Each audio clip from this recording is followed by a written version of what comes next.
I never thought the man who would one day marry my daughter would humiliate me in front of everyone I loved. That night still sits in my chest like a brick. Before I go further, let me ask you this. Comment below where you're watching from and don't forget to subscribe. I want to know if folks out there can understand what it feels like to give your life to your family, only to be told your place is on the floor. My name is Frank Dwyer. I'm 62 years old, born and raised in Pittsburgh, Pennsylvania. I spent 40 years as a welder at U.S. Steel, busting my back through the smoke and fire so my daughter Emily could have a better life than I ever did. I've worked overtime until my knuckles bled, skipped dinners so she could have her first laptop in high school, and I remember eating canned beans for weeks when tuition bills came due. I thought all of it meant something. I thought it would be enough. But at Emily's engagement party in Boston last spring, I learned what my sacrifices looked like through her fiancé's eyes. The room was one of those downtown hotel ballrooms, with gold trim on the walls and champagne flowing like water. I didn't belong there, not in my old Navy jacket that smelled faintly of motor oil from my garage, but Emily had begged me to come. "Dad, you'll love him once you get to know him," she'd said. Her fiancé, Connor Blake, was from New York money, the kind of man who wore a Rolex just to pour a glass of wine. When it was time for dinner, I started lowering myself into a chair near Emily. Suddenly the chair slid back fast, like it had been yanked away. My knees gave out, and I crashed onto the polished floor. Laughter erupted, sharp and cruel, echoing across the marble walls.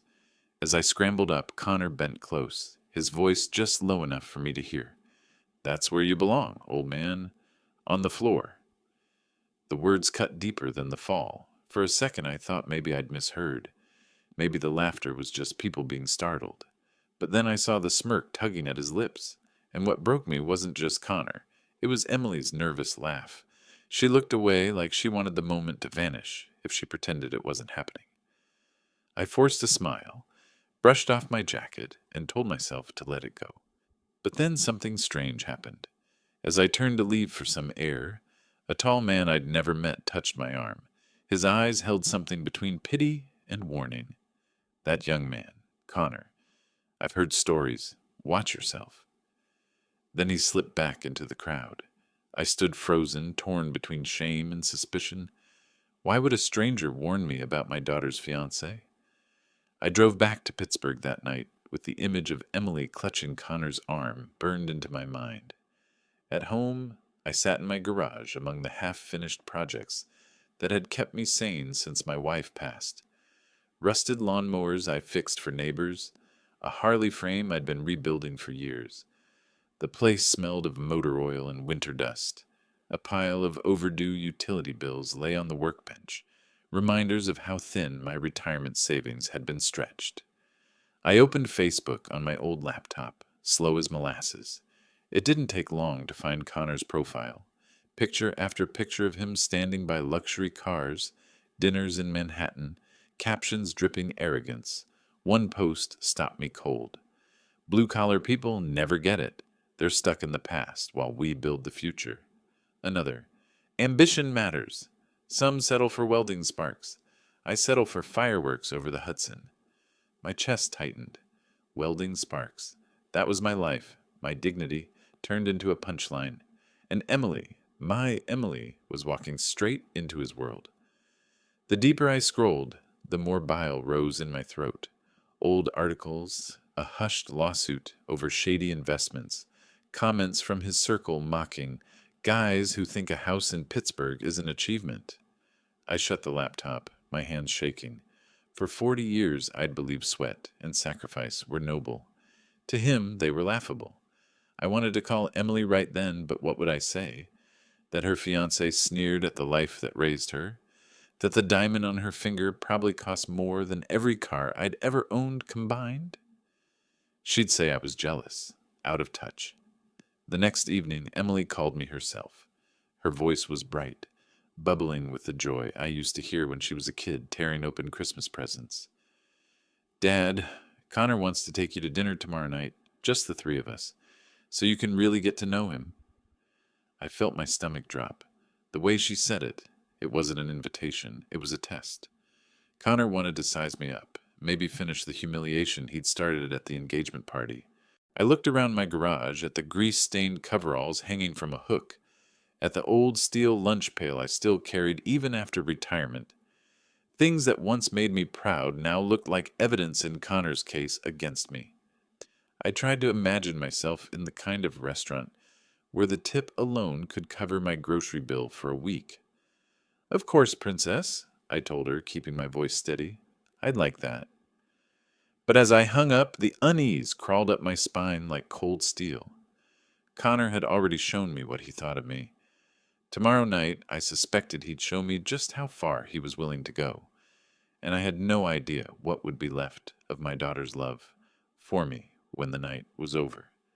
The next evening, I took the train into Manhattan, my old Navy suit pressed as best I could manage, collar itching against skin that hadn't seen a tie in years. I told myself this was just dinner, just a chance to understand the man my daughter wanted to marry, but my stomach churned like molten steel in a furnace. The restaurant was called the Golden Fork, one of those places you only read about in the Sunday Times. Crystal chandeliers dangled above marble floors, and every table looked like a magazine spread. The hostess gave me a once-over that felt like a judgment. My patched suit, my calloused hands, the way I kept tugging at my cuffs. I heard it in her silence. "You don't belong here." Then I saw Emily, radiant as ever, waving at me from a corner booth. My heart lifted until I noticed Connor, checking his phone, not even bothering to stand as I approached. He finally rose when I reached the table, offering a handshake that was limp and perfunctory. "Mr. Dwyer," he said, "Viv's told me all about you." The way he clipped her name, Viv, grated on me. Emily squeezed my hand and beamed. "Dad, isn't this place beautiful?" I nodded, though the gold trim and hushed chatter felt suffocating. Connor snapped his fingers at a waiter, ordering a Bordeaux without asking what I wanted. The kind of bottle I knew cost more than I spent on groceries in a week. "So," he said, leaning back with that lazy confidence, "I hear you're retired. A welder, right? That must have been satisfying." The pause before satisfying was deliberate. A tiny blade slipped between the ribs. "I fixed what was broken," I said steady. "That was my job." He smiled like a man indulging a child. "How refreshingly simple." Emily jumped in quickly. "Dad rebuilt a Harley in his garage. From scratch. It's beautiful." Connor chuckled, glancing at his Rolex as if time was too precious to waste. "Dangerous hobby for someone your age, isn't it?" I felt my knuckles tighten under the table. The waiter poured the wine, and Connor swirled it dramatically before nodding approval. I let the glass sit untouched. Then he leaned forward, voice dropping. "Tell me, Frank, what do you consider your greatest achievement?" It was a trap. I could see it in his eyes. If I said my career, he'd mock my paycheck. If I said raising Emily, he'd twist it into proof she needed him to upgrade her life. "Raising my daughter," I said anyway. "Admirable," he said, lips curling. "And now she won't ever have to struggle again. You did what you could. Now it's my turn to provide, properly, for her future." I saw Emily's cheeks flush. She whispered, "Connor." But he waved her off. "What? I'm just saying the obvious. She deserves more than a life of patching holes and counting pennies." The waiter placed menus before us. Before I could even open mine, Connor slid the check folder across the table with exaggerated flourish. The bill read $480. My chest clenched. That was nearly half my pension check. "Tradition says the father of the bride pays," Connor said smoothly, his eyes locking on mine. "Isn't that right?" Emily gasped. "Connor, that's not—" He cut her off. "Your father wants to show support for our engagement. Don't you, Mr. Dwyer?" I felt every eye in the room burning into me. My hands trembled as I slid my worn credit card into the folder. I prayed it wouldn't bounce. The silence stretched until the waiter returned with the receipt. I signed with a shaking hand, the tip like salt in an open wound. Connor leaned back, satisfied. "Excellent. I do appreciate a man who understands tradition. I thought the humiliation was complete, but then came the twist. As he lifted his glass, his phone buzzed. He answered without hesitation, right at the table. Yeah, he paid. Piece of cake. The old man's exactly what I told you he was. His voice carried just enough for me to hear. Then he chuckled and ended the call. I froze. Did he mean me? Did he brag to someone that I was easy prey? Emily must have seen my face. Dad, what's wrong? Nothing, Princess, I said, though the words scraped my throat. I forced myself through the rest of the evening, listening to Connor spin tales about hedge funds and ski trips in Aspen, each word dripping with disdain for lives like mine. When we finally left, I kissed Emily's cheek and whispered, We'll talk soon. She hugged me tight, but Connor's hand on her waist looked more like a grip than an embrace. On the train ride back to Pittsburgh, I stared at the city lights flickering across the Hudson, my reflection staring back from the dark window. I thought of every overtime shift, every scar on my hands, every promise I'd made to my late wife that Emily would always be protected. And I realized this wasn't just about pride. This was about survival. Because that phone call meant something.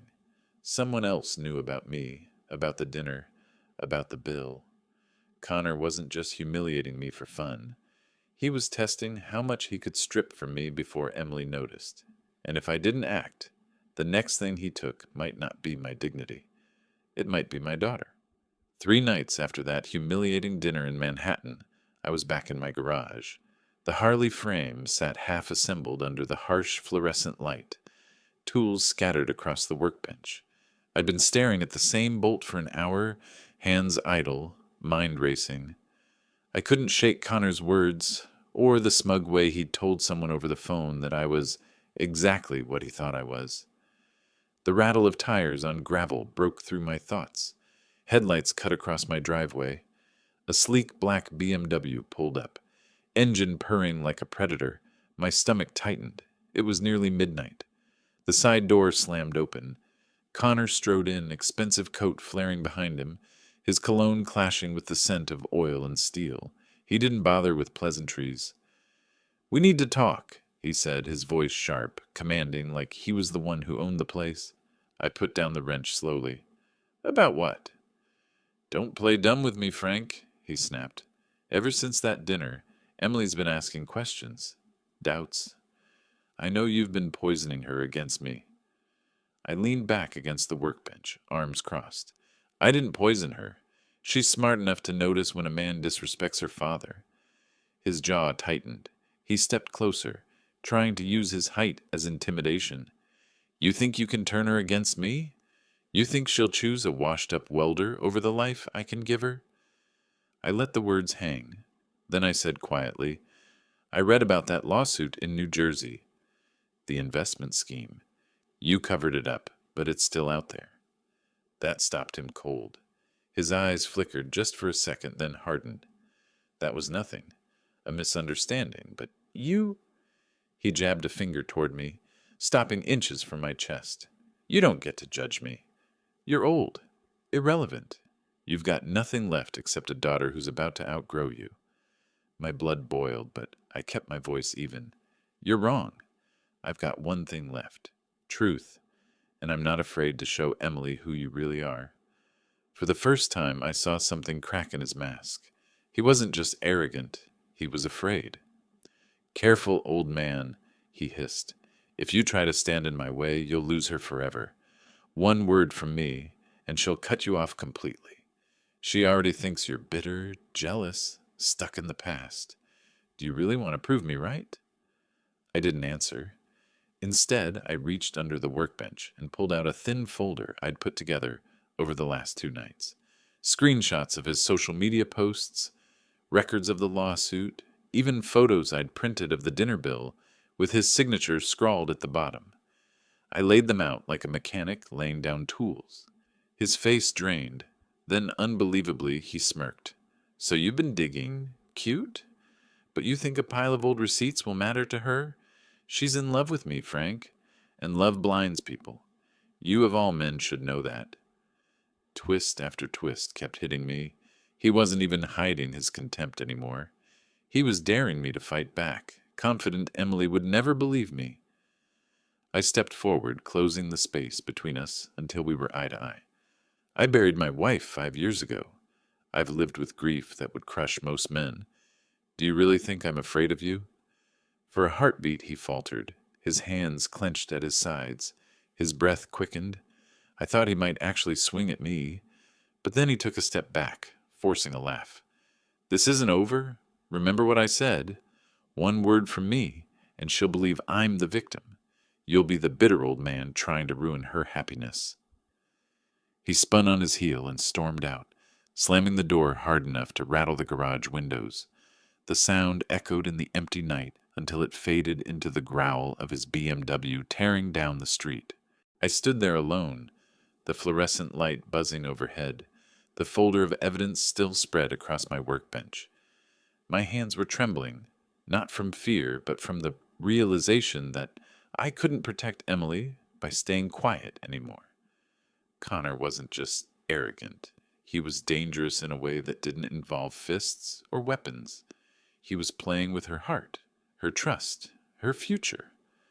I stared at the folder, then at the photo of my late wife, Maria, taped to the wall above the workbench. Her smile was steady, kind, unyielding. "Help me protect her," I whispered. The house was silent when I went inside, but my chest was loud with a decision forming. I couldn't wait for Emily to see it on her own. I had to make her see. The next afternoon, I stood in front of her apartment building in Boston, a small bouquet of daisies in my hand, her mother's favorite flowers. My thumb brushed against the folded papers tucked in my jacket pocket, evidence that could break her heart or save it. The doorman recognized me and buzzed her upstairs. My daughter's voice came through the speaker, warm but cautious. "Send him up."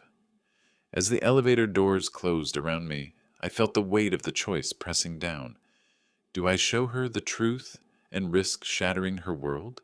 Or stay silent and watch her marry a man who saw her as nothing more than an acquisition? The elevator slowed, the numbers ticking up to her floor. My palms were damp. The bouquet shook in my hand. When the doors opened, Emily was already there, waiting, eyes shadowed with something I hadn't seen before. Doubt. "Dad," she said softly, "we need to talk." And in that moment, I knew the real battle was only beginning. The day of the wedding came sooner than I ever wanted. Boston in spring looked like it had been painted for the occasion. Flowering trees lining the street, white chairs arranged neatly in the garden, champagne glasses glinting in the sunlight. Emily was radiant, her mother's lace gown altered to fit her perfectly. I should have felt nothing but pride. Instead, there was a stone in my chest, heavy and cold. They sat me far from the wedding party, table 12, tucked between an elderly aunt and a couple I barely knew. I recognized the insult immediately. Connor had arranged the seating. Out of sight, out of mind.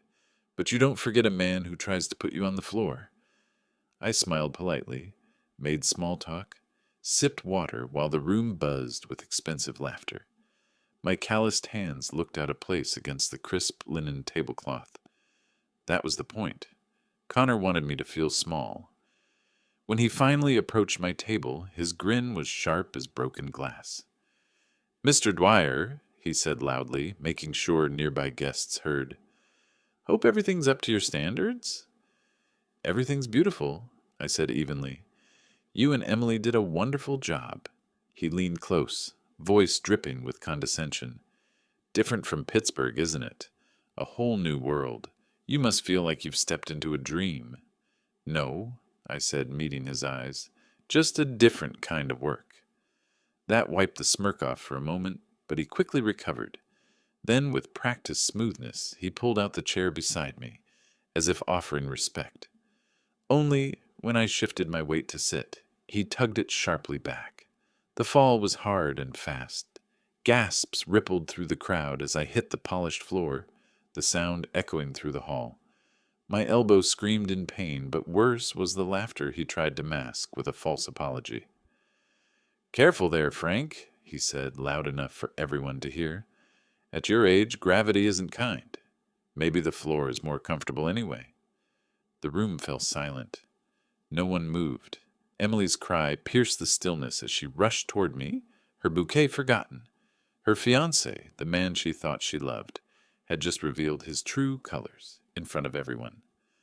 I got to my feet slowly, brushing off my torn jacket, heart pounding with humiliation and fury. For a moment, all I wanted was to leave, to let the day be his. But then something happened. A man's voice rang out from the back of the garden. "Sergeant Dwyer?" I froze. It had been years since anyone called me that. I turned and saw a tall man in a tailored suit, hair gray at the temples, eyes sharp with recognition. He pushed through the stunned guests, stopping just feet from me. "Frank Dwyer, U.S. Steel Division, 1992, he said, voice thick with disbelief. "You saved my life." It hit me like a hammer. I knew that face, though older now. His name was David Holloway. We'd worked side by side in a steel plant the night of the fire when molten sparks set an entire section ablaze. I'd pulled him through smoke and flames, half carried him out. He'd been barely 20 then. "Ladies and gentlemen," David said, turning to the crowd, his voice carrying like a man used to commanding attention. "This man isn't some old fool. He's the reason I'm standing here today. He dragged me out of hell when everyone else thought it was too late." Murmurs rippled across the reception. Guests who'd laughed moments earlier now stared with wide eyes. I felt Emily's hand tighten on my arm. Connor's face went pale. He stammered, "That's ancient history. Nobody." But David cut him off. "History matters. Character matters. And I just watched you treat the man who saved my life like trash under your shoe." The silence that followed was heavy, electric. Every guest could see it now. The arrogance, the cruelty, the truth Connor couldn't hide anymore. Emily looked at me, tears spilling down to her cheeks. "Dad, why didn't you ever tell me?" "Because doing the right thing doesn't need applause," I said quietly. And in that moment, I saw the doubt in her eyes turn into something harder, realization. But the twist wasn't done yet. Connor grabbed a microphone, desperation leaking through his polished mask. "Fine," he said, voice shaking but still loud. "Yes, I pushed him. Yes, I made him pay for dinner. But you don't understand. I had to. I needed to show him he doesn't control Emily anymore." The crowd gasped again. He had confessed in his own arrogance to everything. I felt a strange calm wash over me. This wasn't just humiliation anymore. This was exposure. The mask was off, and everyone could see. Emily turned away from him. Her bouquet crumpled in her fist. For the first time, she saw the man she was about to marry as he really was. I should have felt triumphant, but all I felt was heartbreak. My little girl, standing between two men, both claiming to love her in their own way. One had sacrificed everything. The other had gambled with her trust. The band, frozen until now, let their instruments drop in awkward silence. 100 guests stared, waiting to see what would happen next. And then, from the corner of my eye, I saw Connor's father, someone I hadn't realized was there, stand slowly, his face twisted, not with surprise, but with fury. He was walking toward us, his voice rising above the stunned whispers. "Connor, we need to talk. Now." The room turned as one, tension snapping like a wire pulled too tight, and I knew whatever happened next would decide more than just a wedding. Connor's father reached the center of the garden with a presence that froze everyone in their chairs. The man carried authority the way some men carry weapons. His voice cut through the silence like a blade. "Connor," he said, his tone sharp and cold, "what have you done?" I'd never met the man before, but it was clear he wasn't the kind to tolerate weakness. His eyes flicked from me to his son, taking in the torn jacket, the gasps of the crowd, the shame already burning in Connor's face. "Dad, it was a joke?" Connor stammered, his usual slickness gone. The old man— "Enough." The word cracked like thunder. "You humiliated the father of the woman you claim to love.